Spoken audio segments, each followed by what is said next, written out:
You know that person who'd rather leave early. The one who cancels plans, says they're tired again, maybe next time. Yeah, that person isn't being distant. They're protecting something. If you're someone who feels more grounded around dogs than around crowds, if a quiet walk with them feels better than a loud room full of people, if presence matters more to you than performance, then please come on in. You're about to feel very seen. And today, we're breaking down the psychology of people who love dogs. They feel calmer here than they do in most human spaces. Not because words are exchanged, but because nothing is expected. This story isn't about ownership or affection. It's about psychology and why certain connections feel safer than others. The day begins before the body is ready. Noise arrives instantly. For many people, relief doesn't come from silence, it comes from presence. A steady companion, a rhythm that slows the nervous system without explanation. Movement becomes intentional again. Homes feel different when something attentive is nearby. Psychologists describe this as unconditional safety. No interruptions, no corrections, just attention that doesn't waver or judge. Trust forms quietly. Some emotional wounds are formed early.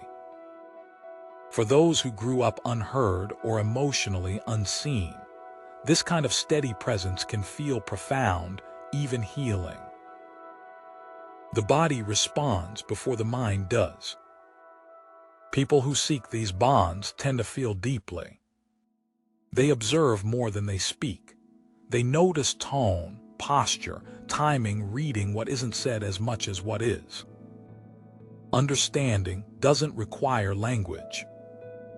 Crowded spaces often carry more than sound.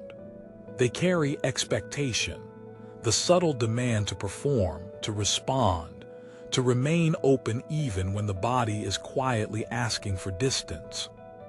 For people who feel deeply, this constant exposure can become exhausting. Sensitivity sharpens awareness, but it also increases emotional load, making rest feel necessary, not optional. Relief doesn't arrive suddenly. It returns gradually through movement, shared pace, and the simple permission to slow down without explanation.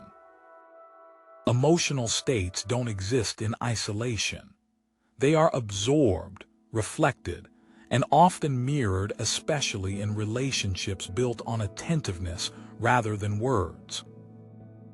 When the human nervous system settles, the other responds almost immediately. In this quiet exchange, regulation is learned through presence, not instruction. Stillness becomes shared, breath synchronizes.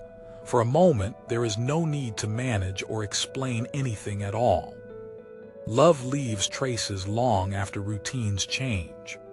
Small, ordinary objects begin to carry meaning, holding memory, weight, and the echo of something that once felt consistently safe.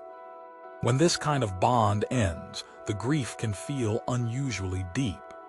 Because what's lost isn't just companionship. It's the one place where misunderstanding never existed. Time continues. People who form these bonds aren't avoiding others. They're choosing presence over performance. Connection doesn't need complexity. Hit subscribe if you think you're this type. Psychologists often describe this as a preference for emotionally safe, low-pressure connection. These people don't need constant social stimulation to feel fulfilled. Presence is enough. So if you're someone who feels calmer on a quiet walk with a dog than at a crowded gathering, who turns down invitations without guilt, who feels genuinely content spending time with a dog instead of chasing plans or milestones, you're not broken. You're wired for depth over noise, for connection over performance.